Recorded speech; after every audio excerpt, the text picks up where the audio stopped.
Welcome to a story unlike any other. A tale of betrayal, redemption, and second chances that will leave you questioning how far you go to protect the ones you love. I call this story The Price of Shadows. What would you do if a mysterious stranger offered to solve all your problems in exchange for one life-changing decision?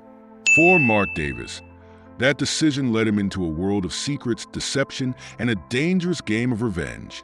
Stay with me as we unravel the haunting truth behind a contract that could save a family or destroy a soul.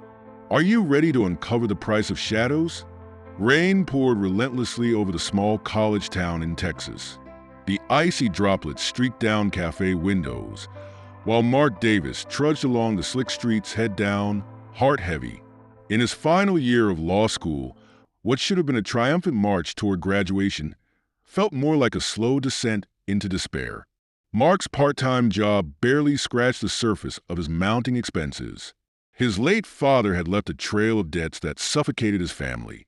His mother, battling an illness, required expensive medication. Meanwhile, his younger sister, a bright student with big dreams, hoped to attend a good college. Dreams that felt as unreachable as the sun behind the storm clouds. Mark stepped into his cramped apartment, his shoes squelching from the rain. As he sank onto the couch, his phone buzzed with an unknown number. He hesitated, then answered. Mark Davis speaking. Good evening, Mr. Davis. This is Eleanor Brooks. I'd like to discuss your financial situation. Could we meet? Who are you? How do you know about my debts? I have my ways. Brooks Bistro. 7 p.m. Don't be late. The line went dead before Mark could respond. He stared at his phone, bewildered and uneasy, as the clock ticked toward the mysterious meeting. Brooks Bistro was a place Mark had only ever seen from the outside.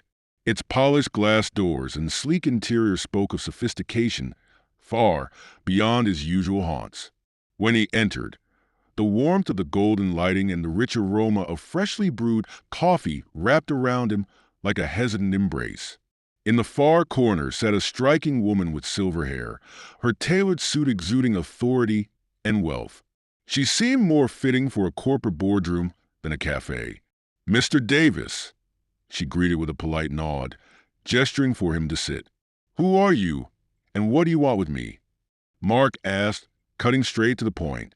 Eleanor smiled, her composure unshaken. Direct. I like that. I know about your debts, your mother's illness, and your sister's ambitions. I want to help. Mark narrowed his eyes. Help how? Marry me. The words dropped like a stone into a still pond, sending silent ripples through the air. Mark blinked, then let out a disbelieving laugh. You're kidding, right?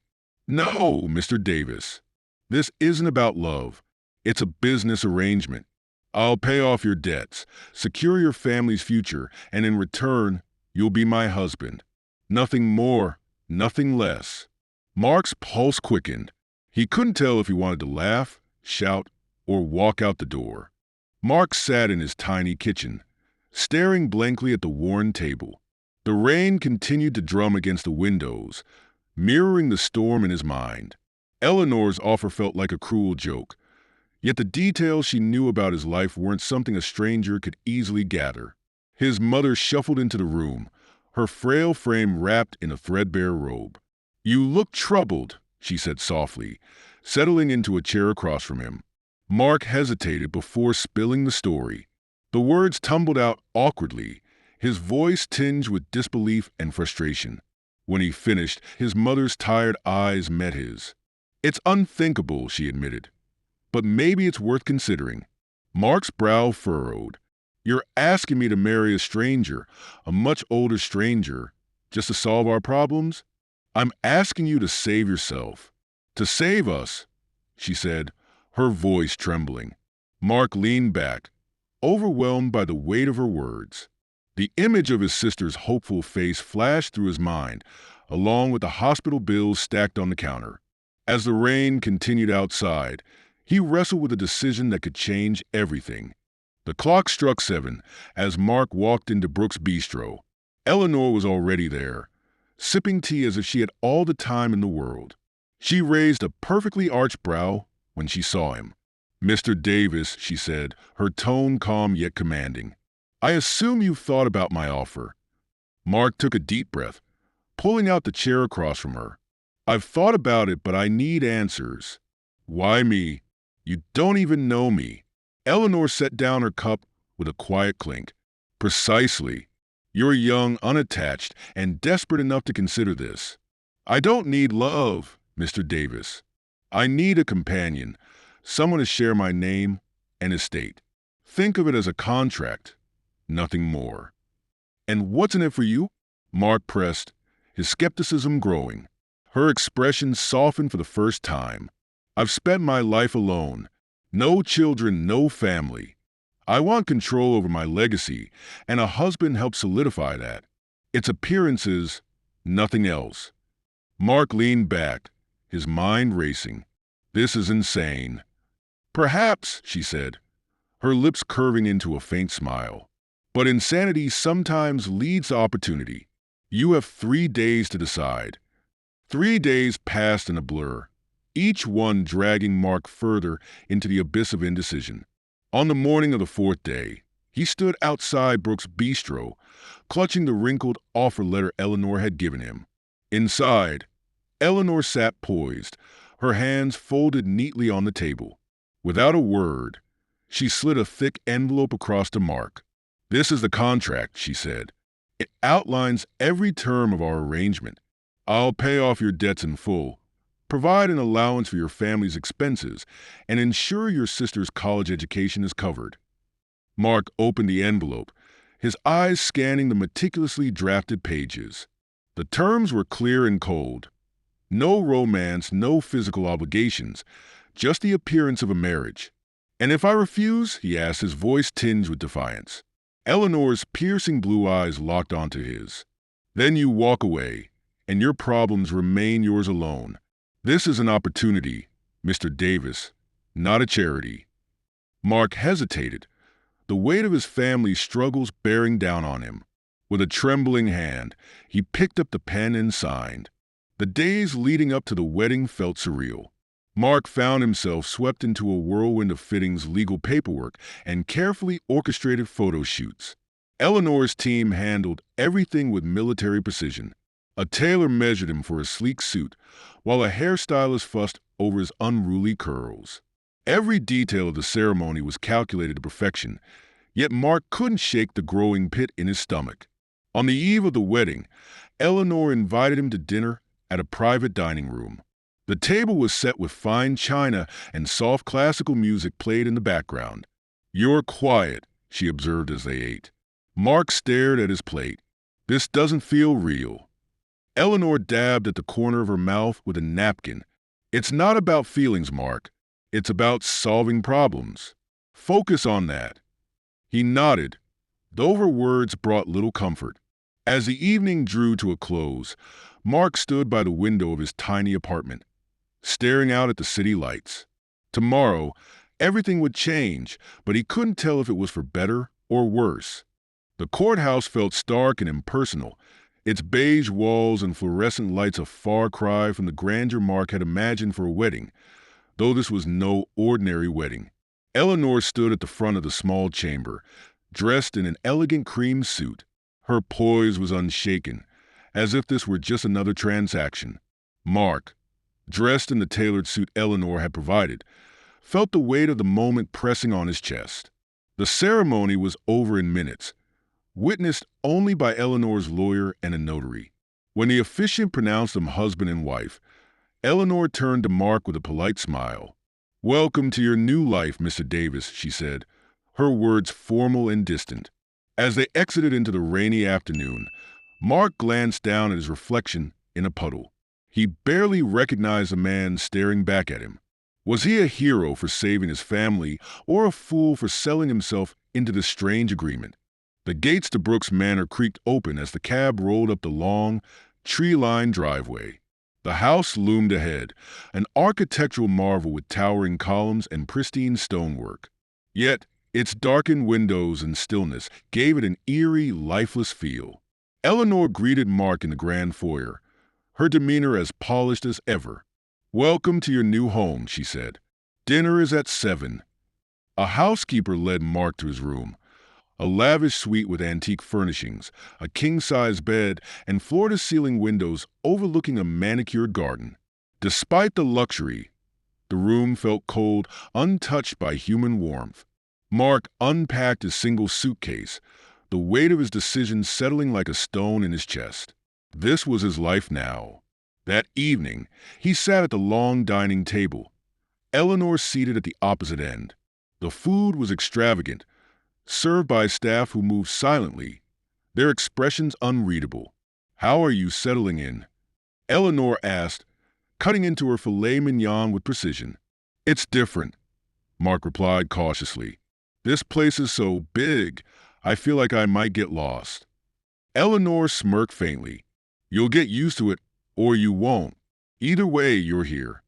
Her bluntness left Mark uneasy. As he returned to his room that night, he couldn't shake the feeling that the walls of Brooks Manor held secrets he wasn't meant to uncover.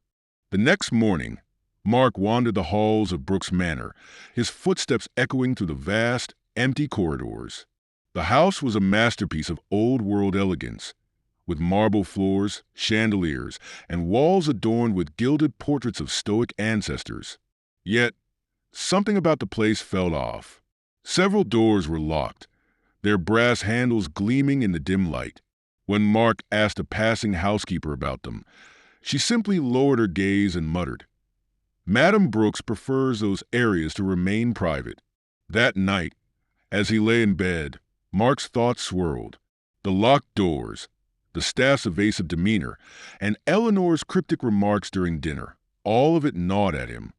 He couldn't shake the feeling that this arrangement wasn't as straightforward as it seemed.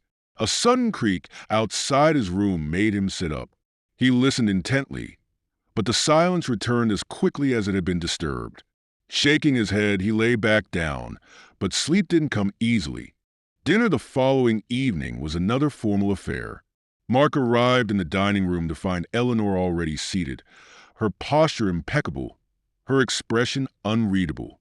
The table was once again lavishly set, with silverware so polished it gleamed like mirrors.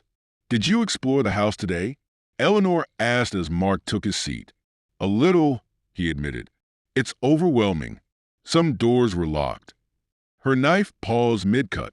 "They're locked for a reason," she said simply, her tone leaving no room for further questions. Mark hesitated, then decided to push. "You haven't mentioned much about your late husband. What was he like?" For the first time, Eleanor's composure faltered. Her expression darkened as she dabbed her mouth with her napkin. "He was a businessman," she said curtly. "Ambitious, like your father." There was an edge to her voice, a bitterness Mark couldn't ignore. "What do you mean by that?" he asked cautiously. Eleanor set her knife and fork down, her piercing gaze locking onto his. "Let's just say not all business dealings end well." Her words hung in the air like a storm cloud. Mark shifted uncomfortably, his unease growing. As the staff cleared the table and the evening drew to a close, he found himself more determined than ever to uncover the truth about the woman he had married. The morning sunlight streamed through the towering windows of Brooks Manor, but it did little to dispel the shadows in Mark's mind. He found Eleanor in her study, seated behind a massive mahogany desk. Papers were neatly stacked around her, but her eyes were fixed on her tablet. "Good morning," she said without looking up. Mark hesitated in the doorway before stepping inside. "We need to talk." Eleanor finally glanced at him, raising an eyebrow. "About what, Mr. Davis?" He crossed his arms, trying to steady his voice. "Last night at dinner, you mentioned my father and unfinished business. What did you mean by that?" Eleanor set the tablet down and leaned back in her chair. "You're quite bold for someone who's benefiting from this arrangement." "This isn't about the arrangement," Mark replied sharply. "I deserve to know the truth." Her expression hardened. "The truth? Your father was a liar and a thief, Mr. Davis. He destroyed lives, including mine." Mark's stomach churned. You're saying this marriage has something to do with him? Eleanor rose from her chair, her presence suddenly towering. I'm saying you'd be wise to stay out of matters that don't concern you. Enjoy the life I've given you, Mark, and stop digging where you don't belong. Mark left the study, her warning ringing in his ears.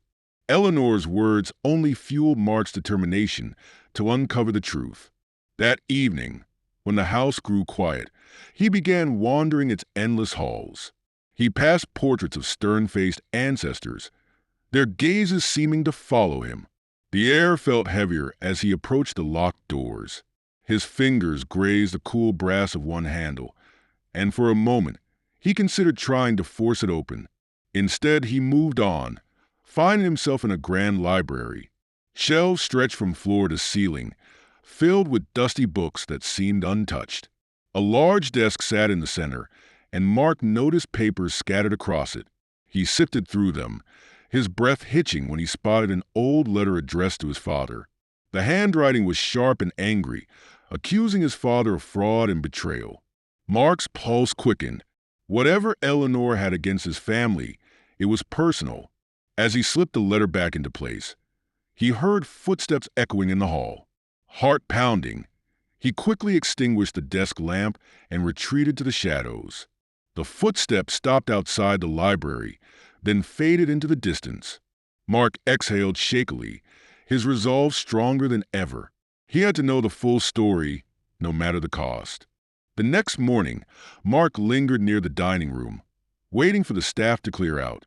He had noticed the head butler, Mr. Harris, moving quietly yet confidently through the house.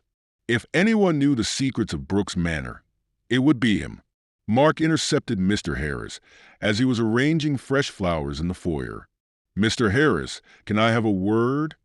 The older man paused, his sharp eyes studying Mark. "Of course, Mr. Davis." Mark hesitated, then asked, "How long have you worked for Eleanor?" "Nearly 20 years, Mr. Harris replied, his tone neutral. "Then you must know what's going on here," Mark said, his voice lowering. "There's something she's not telling me.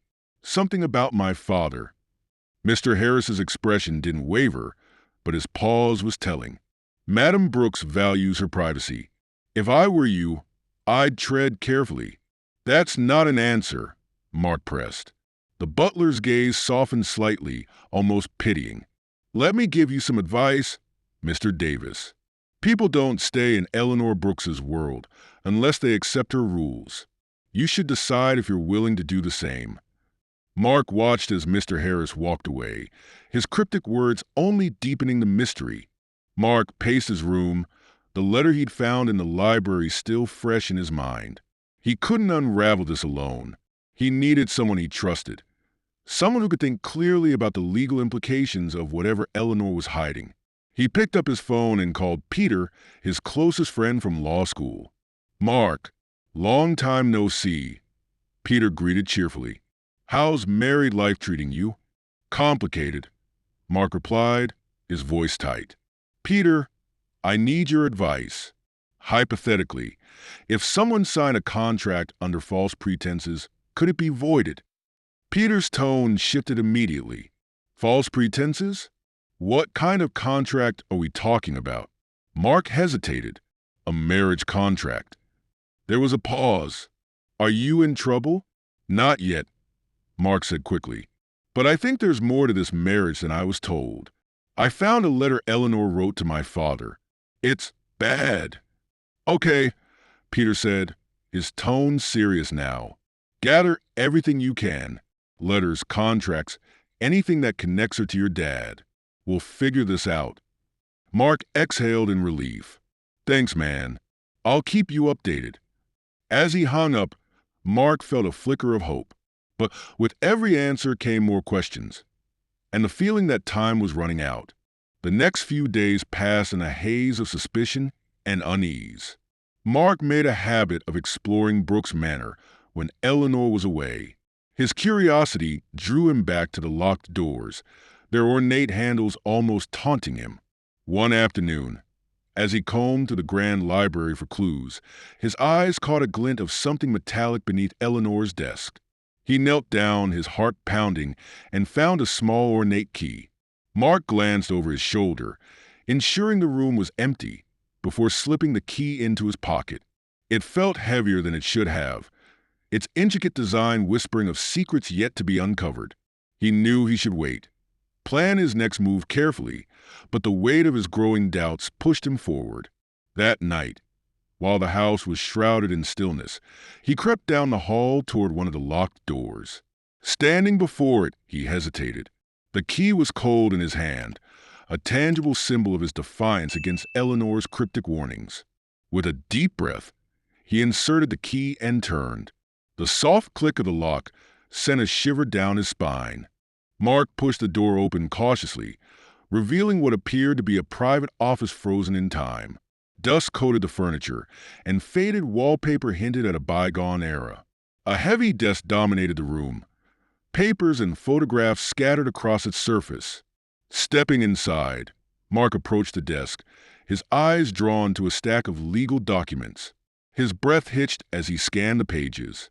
They detailed failed business deals between Eleanor's late husband, Harold Brooks, and Mark's father. Among the documents, a handwritten letter stood out. The slanted, angry script accused Mark's father of embezzlement and deceit. "You left us with nothing," it read. "Harold's heart couldn't bear the stress, and now he's gone. I will make your family pay." Mark's stomach churned as he pieced the story together. This wasn't just a marriage of convenience. It was a calculated act of vengeance. Before he could process further, he noticed a photograph on the desk. It showed Eleanor as a young woman, standing beside a man who must have been Harold. Her eyes, so familiar yet softer, stared back at him, filled with a life he hadn't seen before. A creak from the hallway made Mark freeze. He extinguished the desk lamp, clutching the incriminating letter, and slipped out of the room just as footsteps approached. Mark sat on the edge of his bed, the incriminating letter clutched tightly in his hands. The words written in Eleanor's sharp script burned into his mind. "I will make your family pay." He reread the letter, hoping he'd miss something, some hint that this wasn't what it seemed. But the bitterness in the words was unmistakable. This marriage wasn't a favor, it was a trap. A soft knock at his door startled him. Quickly, he slid the letter into his desk drawer. "Come in," he called. Mr. Harris entered, his expression calm but unreadable. "Madam Brooks asked me to remind you that dinner is at 7. Mark nodded but couldn't resist. "Mr. Harris, do you know anything about the locked rooms in this house?" The butler hesitated for the briefest moment before replying. "It is not my place to question Madam Brooks's decisions, Mr. Davis, and I'd advise you to do the same." The warning in his tone was clear, but Mark refused to be deterred. After Mr. Harris left, Mark retrieved the letter and stared at it again. Whatever Eleanor was planning, he was determined to uncover it. Dinner that evening was more tense than usual. Mark could barely taste the elaborate dishes served to him. His mind churned with thoughts of the letter, the locked office, and the truths Eleanor had kept hidden. Eleanor sipped her wine calmly, as though the world hadn't shifted beneath Mark's feet. Finally, he couldn't hold back any longer. "Eleanor," he began, his voice steady but firm, "I found something in one of the locked rooms." Her fork paused midair. She set it down deliberately, her eyes narrowing. "And what exactly did you find?"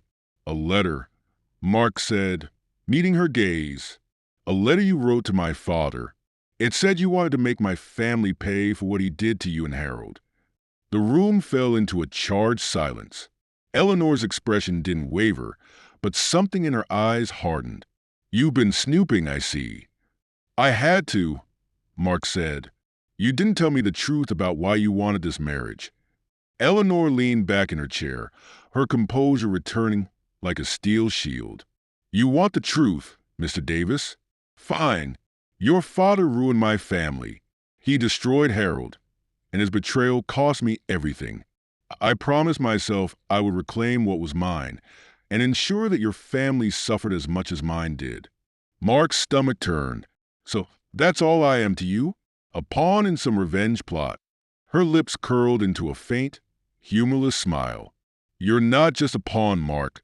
You're a means to an end. Mark rose abruptly, his chair scraping against the floor. This ends now, Eleanor. I'm not going to let you use me. Good luck with that. Eleanor replied coldly. You're already in too deep. After the heated confrontation, Mark stormed back to his room, his thoughts racing. Eleanor's words confirmed his worst fears, but he still felt like there were pieces missing, questions that remained unanswered. Determined to learn more, he returned to the locked office late that night. He carefully unlocked the door again and resumed searching through its contents. This time, he found an old leather-bound diary tucked inside a drawer. Flipping through the brittle pages, Mark recognized Eleanor's handwriting. The entries were raw and emotional, chronicling her life after Harold's death. Harold is gone. One entry read, My world is shattered, and it's his fault. Mark Davis Sr. swindled Harold, leaving us with nothing but debts and disgrace. Another entry, dated years later, caught Mark's attention. The plan is clear now. I will find a way to make them pay, not with violence, but with strategy. I'll use their own son as the tool to reclaim what Harold and I lost.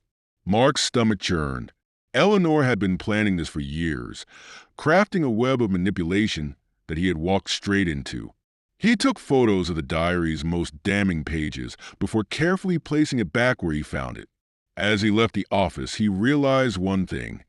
If Eleanor had spent years building her plan, she wouldn't let him dismantle it without a fight. Back in his room, Mark sat staring at the photos of the diary on his phone. He felt trapped, his mind a whirlwind of conflicting emotions. Eleanor's pain was palpable in her writing.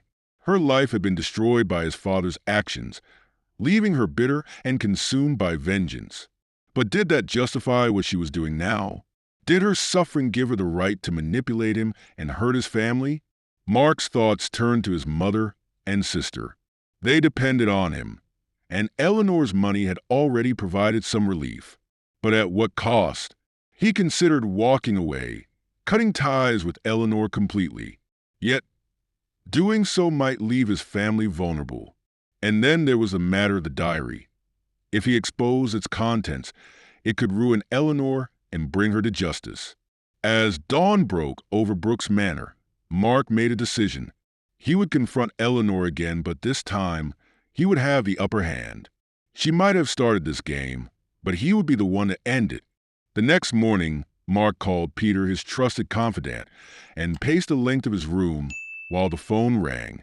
Mark, Peter greeted, his voice casual. What's going on? Did you find something? More than I expected, Mark replied, his tone grim. I found a diary, Eleanor's. She's been planning this marriage for years. It's all about revenge against my father. She blames him for everything. Peter whistled low. That's heavy. Did you get proof? I have photos of the diary and some letters, Mark said. But I don't know what to do next. If I confront her, she'll deny everything or make my life worse. And if I go public, I might destroy her reputation. But what happens to my family? We depend on the money she's already given. Peter's voice softened. You're in a tough spot, but you need to protect yourself first. Legally, you might have grounds to nullify the marriage if you can prove she coerced you or lied. Gather as much evidence as you can. Then, we'll take the next step. Mark nodded, even though Peter couldn't see him. Thanks, Peter. I'll keep digging. Be careful, Mark, Peter warned. If she's gone this far, there's no telling what she'll do to protect her plan. That evening, as Mark walked through the hallways of Brooks Manor, he noticed something unusual. The staff, typically reserved, seemed unusually tense.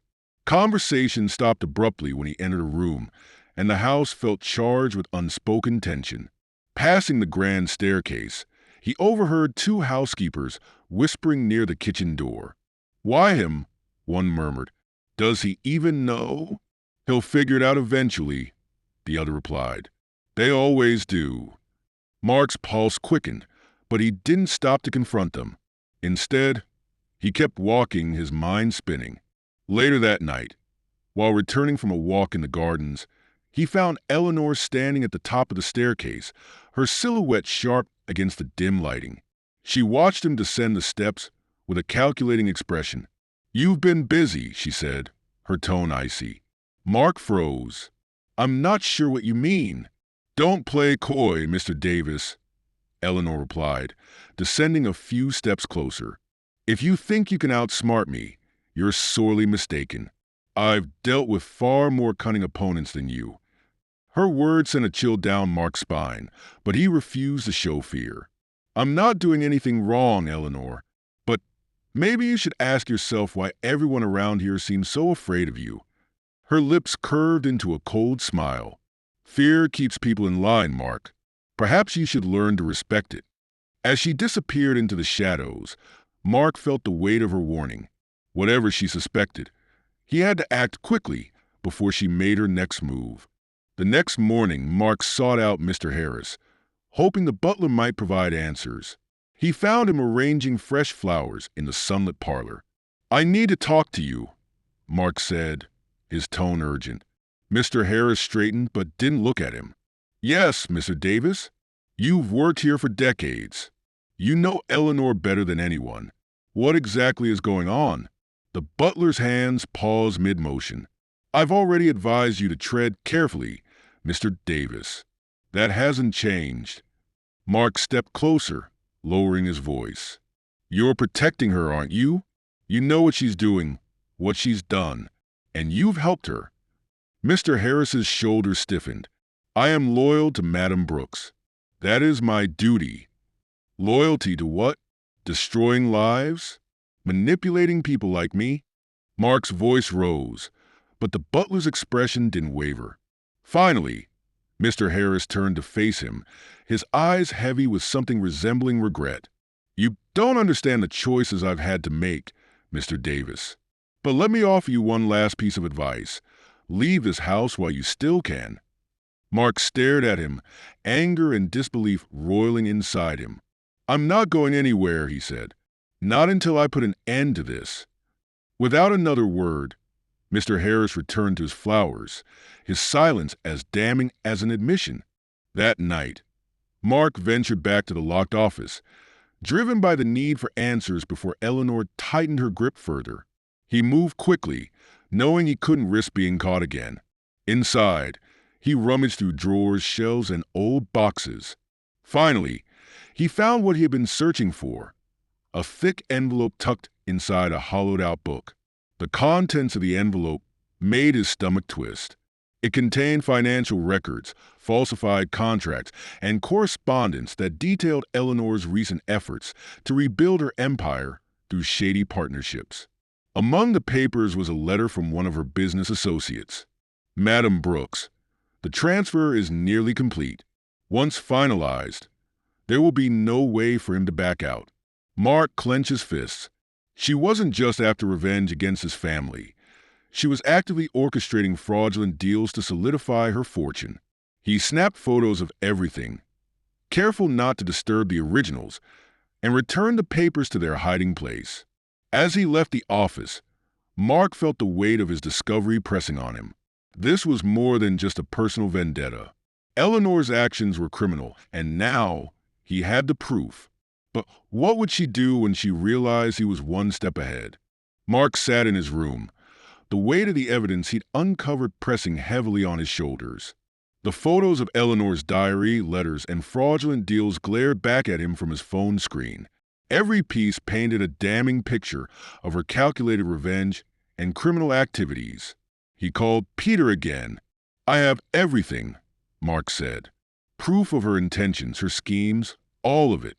Peter's voice was steady. "Good. Now the question is, what do you want to do with it?" Mark hesitated. "If I expose her, it could destroy her, but it'll also bring my family back to square one. My mom and sister need the money she's already provided." Peter was silent for a moment before replying. "Then you need to decide what matters most, justice or protecting the people you care about. Whatever you choose, I've got your back." Mark hung up and stared out the window at the sprawling gardens of Brooks Manor. Eleanor had played her hand, but now it was his turn. He wouldn't let her win, not without a fight. That evening, he sent a text to Peter, "Be ready. Tomorrow, everything changes." The following morning, Mark found Eleanor in the sunroom, sipping tea and reading a newspaper as sunlight poured through the tall windows. She looked up when he entered, her expression as composed as ever. "Good morning, Mark," she said, her voice smooth. "To what do I owe this visit?" Mark stepped closer, holding up his phone. "I know everything, Eleanor, about my father, Harold, and your recent business dealings." Eleanor set her teacup down slowly, her eyes narrowing. "You've been busy, haven't you? You're manipulating me, using me as a pawn in your twisted revenge plot," Mark said, his voice rising. "But it's more than that, isn't it? You're running scams right now to rebuild your empire." Eleanor leaned back in her chair, her lips curling into a faint smirk. "And what do you plan to do with this discovery of yours?" Mark met her gaze, unflinching. "Expose you. I have the evidence, and I'll take it to the authorities." For the first time, Eleanor's composure cracked. Her expression hardened, and she stood, her presence suddenly towering. "You think you can outmaneuver me? Everything I've done, everything I've built, has been for survival. You wouldn't understand the sacrifices I've made." "Maybe not," Mark said, his tone steady. "But I won't let you ruin more lives, starting with mine." The room filled with a tense silence as they stared each other down. Finally, Eleanor's lips parted, her voice low and venomous. "If you betray me, Mark, you'll regret it." Mark turned and walked out of the room, her threat echoing in his ears. But this time, he felt no fear, only resolve. Mark spent the afternoon pacing his room, the weight of Eleanor's threat hanging over him like a storm cloud. Her words had been laced with venom, but also something else, fear. For the first time, Mark realized he had truly shaken her. He sat down at his desk, scrolling through the photos of the evidence on his phone. Every document, every word confirmed Eleanor's guilt, yet doubt crept into his mind. If he followed through, Eleanor's empire would crumble, but what would happen to his family? His thoughts were interrupted by a knock at the door. It was Mr. Harris. The butler's expression was grave, his hands clasped tightly behind his back. "Mr. Davis, Madam Brooks wishes to speak with you in the study," Mr. Harris said. Mark frowned. "What does she want now?" "I wasn't told," Mr. Harris replied. "But if I may offer a word of caution, tread carefully, sir. The madam is not one to let go of her plans easily." Mark nodded, his chest tightening. Whatever Eleanor had planned, he needed to be ready. The study was dimly lit when Mark entered, the heavy drapes drawn despite the midday sun. Eleanor stood by the fireplace, her posture regal but rigid, a glass of wine in her hand. "You've made your intentions clear," she said without turning around. "So, let me make mine." Mark stepped closer, his jaw tightening. "I'm not backing down, Eleanor. You can't intimidate me." She turned to face him, her expression cold and calculating. "Intimidation? No, Mark. This is a reality check. You think exposing me will solve everything, but have you considered what will happen to you? To your family?" Mark's fist clenched. "What happens to my family is on you, not me." Eleanor let out a humorless laugh. "You're so naive. Do you think the world will suddenly become fair, and just because you play the hero? People like me survive because we understand how to wield power. You, on the other hand, are disposable." Mark stepped forward, his voice firm. "You've spent your whole life chasing vengeance, Eleanor. But it hasn't brought you peace, has it? You're trapped in the same cycle of pain you claim my father caused you." For a moment, Eleanor's mask slipped, revealing a flicker of something raw. Regret, perhaps, or exhaustion. But it vanished as quickly as it appeared. "Leave this house, Mark," she said, her tone icy. "Take your family's salvation and walk away before you lose everything." Mark held her gaze, then turned and walked out. He wasn't going to leave. He was going to finish this.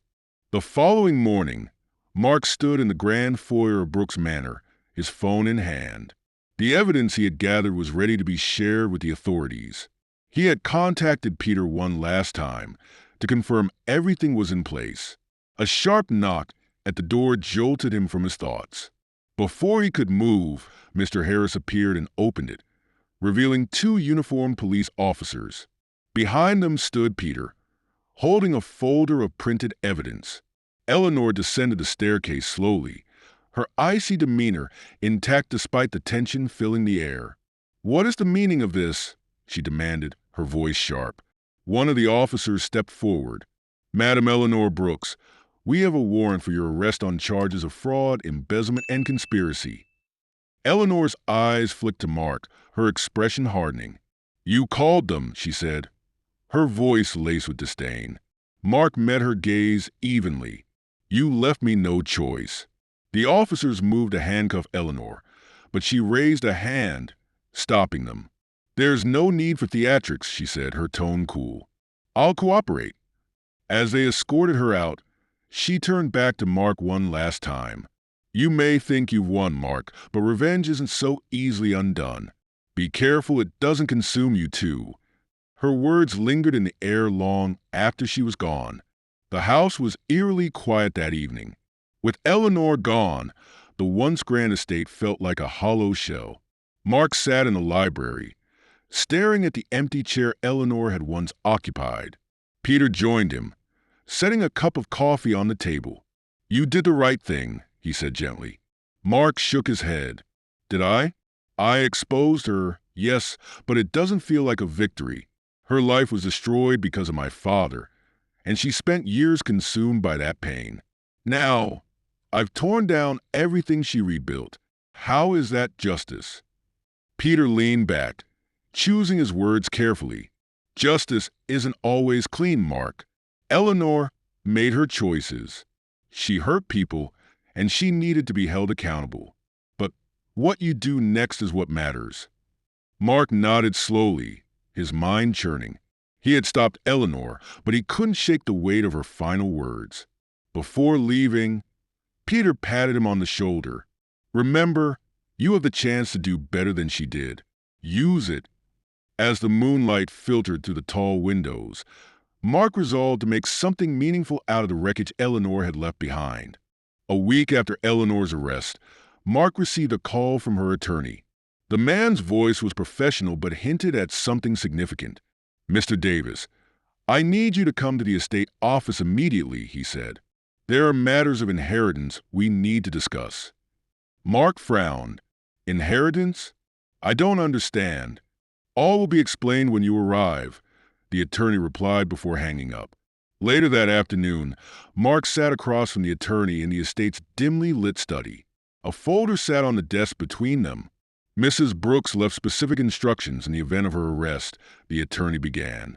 "She has bequeathed the entirety of Brooks Manor and its associated assets to you." Mark's breath caught. "What? Why would she do that?"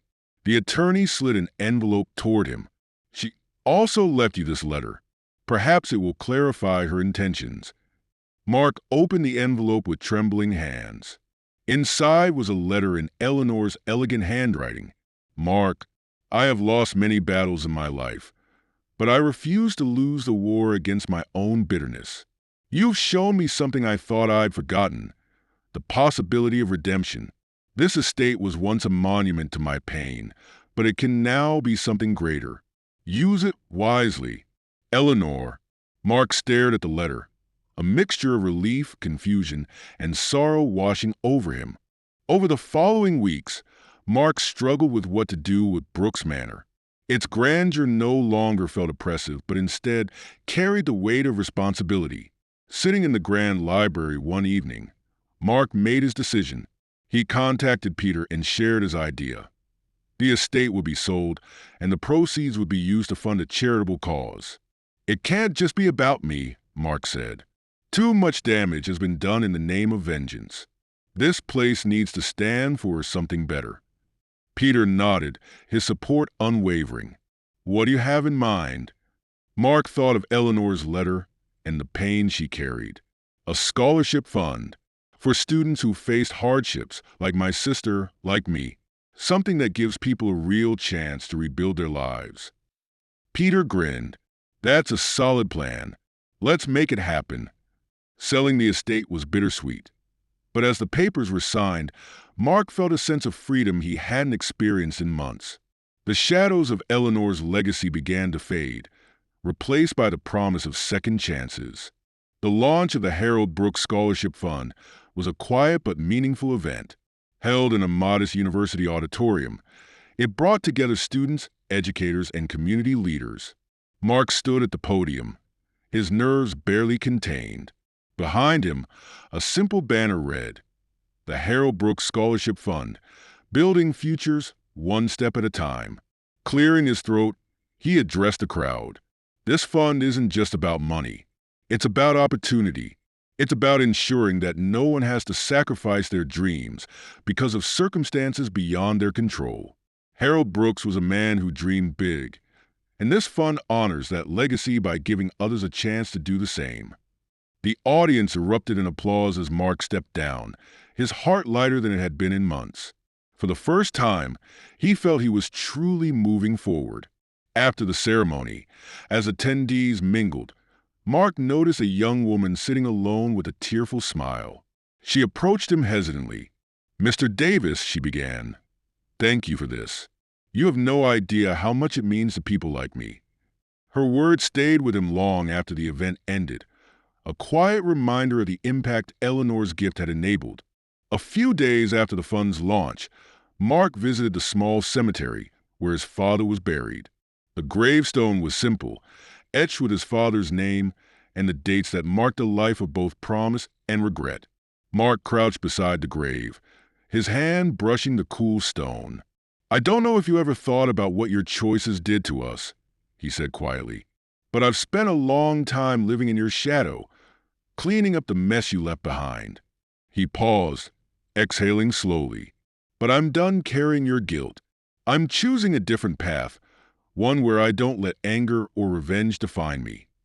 Placing a single white flower on the grave, Mark stood, a sense of closure washing over him. As he walked back to his car, the weight of his father's legacy felt lighter, replaced by a determination to build his own. The months following the scholarship fund's launch were some of the busiest of Mark's life. He had returned to law school, but this time with a renewed sense of purpose.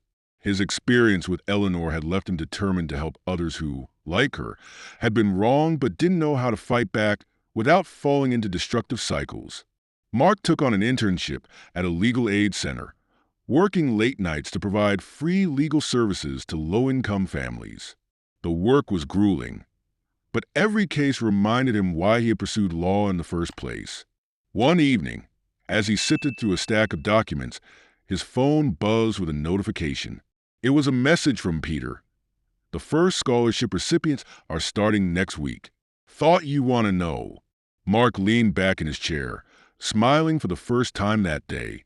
His decision to transform Brooks Manor's legacy into something positive was already bearing fruit, and it felt like a small but meaningful victory. Later that night, he reflected on how far he had come. From a naive student who had signed Eleanor's contract out of desperation to a man with a clear vision for the future, Mark knew he was finally on the right path. One crisp autumn afternoon, Mark returned to his apartment after a long day at the legal aid center. On the table sat a plain white envelope with his name written in Eleanor's familiar handwriting. He hesitated before opening it, the weight of their shared history settling heavily on him. Inside was a single sheet of paper, the words written in Eleanor's elegant script. "Mark, I've had a great deal of time to reflect. For years, I believed revenge would heal the wounds your father inflicted on me and Harold. I was wrong. It only deepened the emptiness inside me. You've shown me something I never expected. Forgiveness is not weakness. It's strength. Your kindness, even when you had every reason to hate me, reminded me of the person I once was. I can't undo the harm I caused, but I can take solace in knowing you've chosen a better path. Thank you for being better than the world around you. Thank you for breaking the cycle. Eleanor." Mark read the letter twice, his emotions swirling. Eleanor's words were bittersweet, but they brought a sense of closure he hadn't realized he needed. Folding the letter carefully, he placed it in a drawer, knowing he would revisit it whenever he needed a reminder of the lessons they had both learned. Months after the Harold Brooks Scholarship Fund had been established, Mark attended a ceremony for the program's first round of recipients, held on a local university campus. The event was modest but brimming with hope. As Mark watched the students mingle with their families, he felt a deep sense of fulfillment. These were individuals who, like his sister, had faced daunting hardships yet persevered. A young man named Jason approached him nervously. "Mr. Davis," he said, shaking Mark's hand, "I just wanted to thank you. This scholarship, it's giving me a chance I thought I'd never have. My mom, she always said education was the way out, but we couldn't afford it. Now, I can make her proud." Mark smiled warmly. "You earned this, Jason. Make the most of it."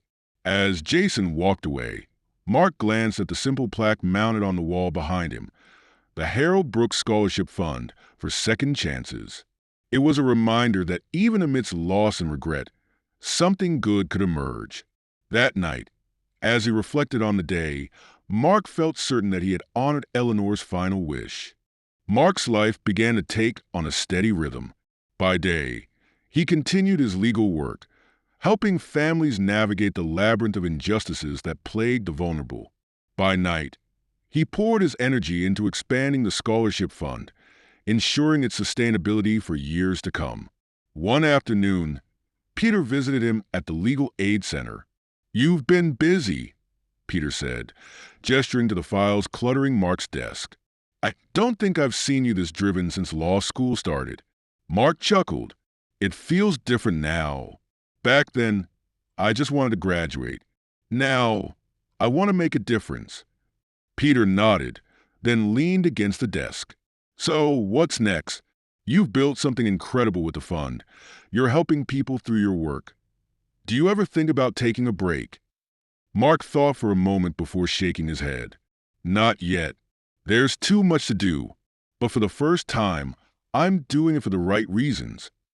As Peter left, Mark gazed out the window, watching the sunlight filter through the trees. His path had been far from easy, but for the first time in years, he felt like he was exactly where he was meant to be. Mark Davis hadn't set foot in Brooks Manor for nearly a year. The sprawling estate, once shrouded in mystery and tension, now stood as a monument to change. The long driveway, lined with towering oaks, was brighter now, the once shadowy trees illuminated by newly installed lanterns. The ominous silence that had once greeted visitors had been replaced by the faint sounds of life. Students laughing, books rustling, and quiet conversations in the gardens. As he parked his car and stepped out, the crisp autumn air filled his lungs. The transformation of the estate was almost surreal. What was once a cold, lifeless mansion had been reborn as a hub of education and opportunity. The Harold Brooks Scholarship Fund had turned the property into a headquarters for community programs and student support services. Mark adjusted his coat and walked toward the front door, which was now flanked by welcoming planters filled with bright flowers. As he entered, the grand foyer that had once felt like a prison now exuded warmth. The marble floors shone, the walls were adorned with art created by local students, and the sound of footsteps echoed not with dread but with purpose. "Mr. Davis, welcome back." A young woman at the reception desk greeted him with a bright smile. Her name tag read Emily, and she appeared to be a volunteer. "Thank you," Mark said, returning her smile. "It's good to be here." "Mr. Hayes is waiting for you in the library," Emily added, referring to the new director of the foundation. Mark nodded and made his way down the familiar hallways. Each step brought back memories. His first night in the mansion, the locked doors, the conversations with Eleanor that had left him more unsettled than assured. But now, those memories seemed distant, almost like scenes from another life. The library had undergone a dramatic transformation. Once a place of shadows and secrets, it now bustled with activity. Students sat at large communal tables, some poring over textbooks, others typing on laptops. Shelves that had once housed dusty, forgotten volumes were now filled with new books donated by supporters of the foundation. At the center of it all stood James Hayes, the foundation's director, a man in his 50s with salt and pepper hair and a warm demeanor. He waved when he saw Mark.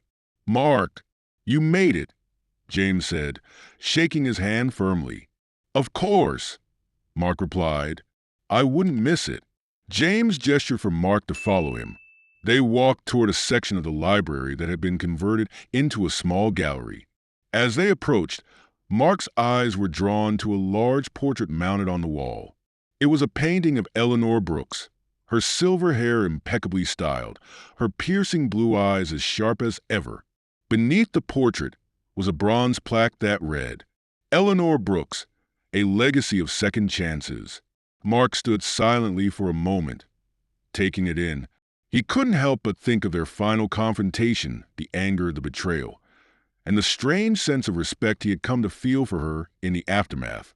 She insisted on leaving something meaningful behind. James said quietly, as if reading Mark's thoughts. Mark nodded. She did, in her own way. After the brief tour, James excused himself to prepare for a small event the foundation was hosting that evening. Mark decided to explore the grounds. The gardens behind the manor had always been well maintained, but they felt different now.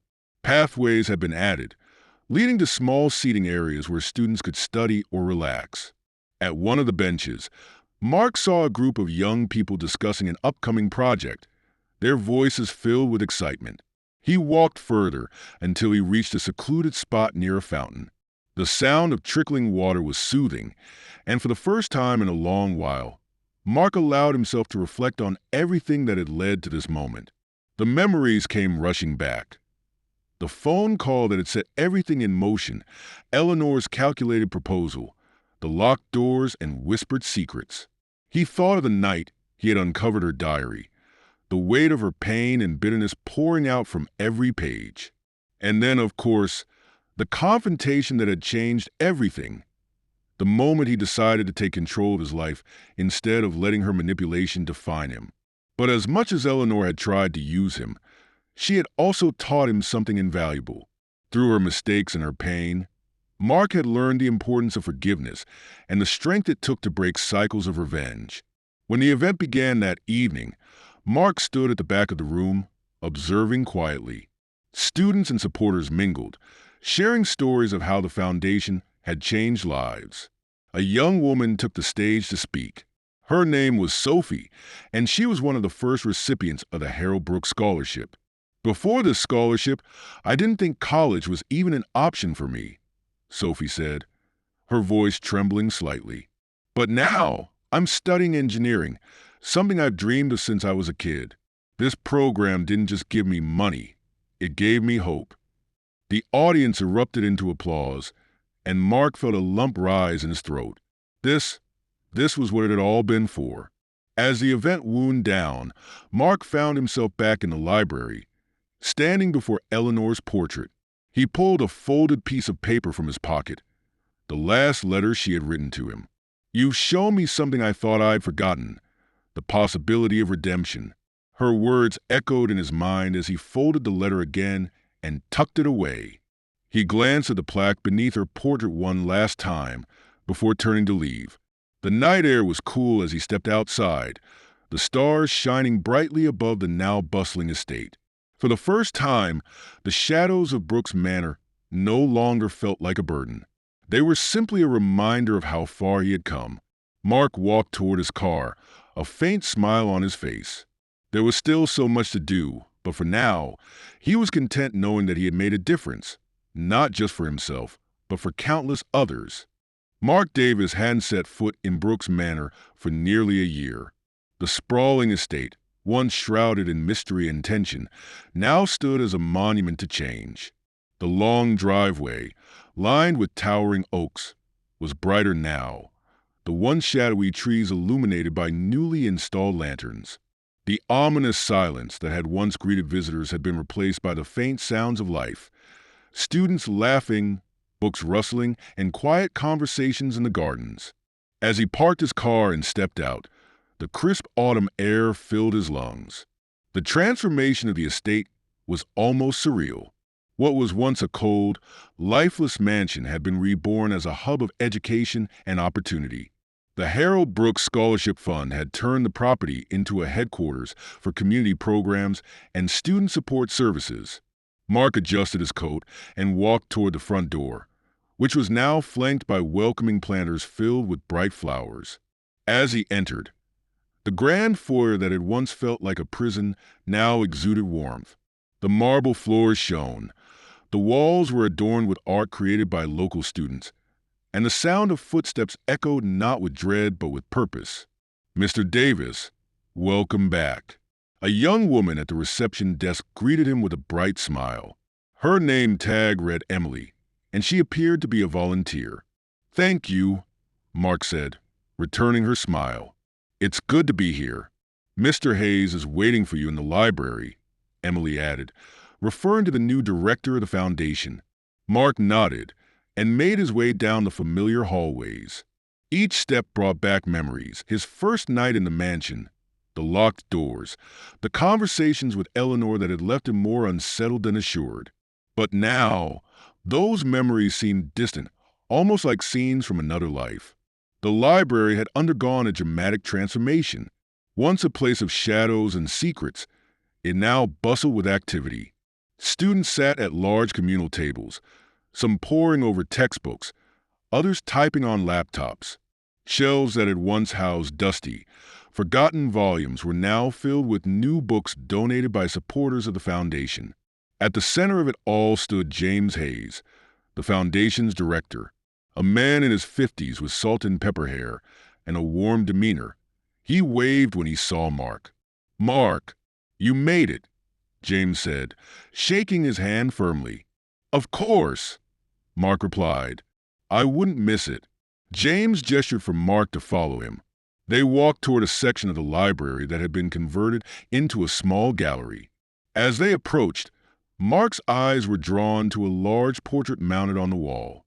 It was a painting of Eleanor Brooks, her silver hair impeccably styled, her piercing blue eyes as sharp as ever. Beneath the portrait was a bronze plaque that read, "Eleanor Brooks, a legacy of second chances." Mark stood silently for a moment, taking it in. He couldn't help but think of their final confrontation, the anger, the betrayal, and the strange sense of respect he had come to feel for her in the aftermath. She insisted on leaving something meaningful behind. James said quietly, as if reading Mark's thoughts. Mark nodded. She did, in her own way. After the brief tour, James excused himself to prepare for a small event the foundation was hosting that evening. Mark decided to explore the grounds.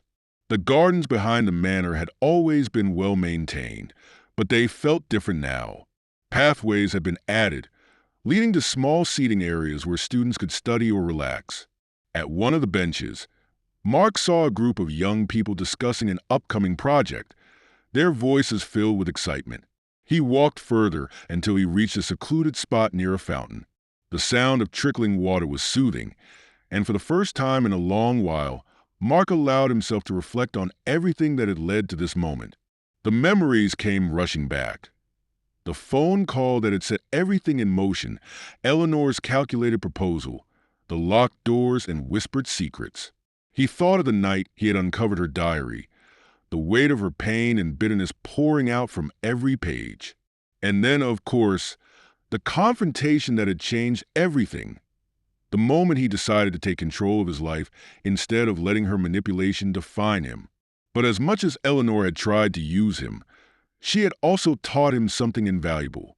Through her mistakes and her pain, Mark had learned the importance of forgiveness and the strength it took to break cycles of revenge. When the event began that evening, Mark stood at the back of the room, observing quietly. Students and supporters mingled, sharing stories of how the foundation had changed lives. A young woman took the stage to speak. Her name was Sophie, and she was one of the first recipients of the Harold Brooks Scholarship. "Before this scholarship, I didn't think college was even an option for me," Sophie said, her voice trembling slightly. "But now I'm studying engineering, something I've dreamed of since I was a kid. This program didn't just give me money, it gave me hope." The audience erupted into applause, and Mark felt a lump rise in his throat. This was what it had all been for. As the event wound down, Mark found himself back in the library, standing before Eleanor's portrait. He pulled a folded piece of paper from his pocket, the last letter she had written to him. "You've shown me something I thought I'd forgotten, the possibility of redemption."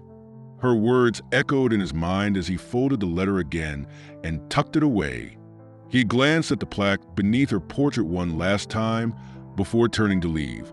The night air was cool as he stepped outside, the stars shining brightly above the now bustling estate. For the first time, the shadows of Brooks Manor no longer felt like a burden. They were simply a reminder of how far he had come. Mark walked toward his car, a faint smile on his face. There was still so much to do, but for now, he was content knowing that he had made a difference, not just for himself, but for countless others. Enjoy the story. Don't forget to subscribe and hit the like button. Share your thoughts in the comments and turn on notifications so you don't miss our next thrilling episode. See you in our next video. Take care.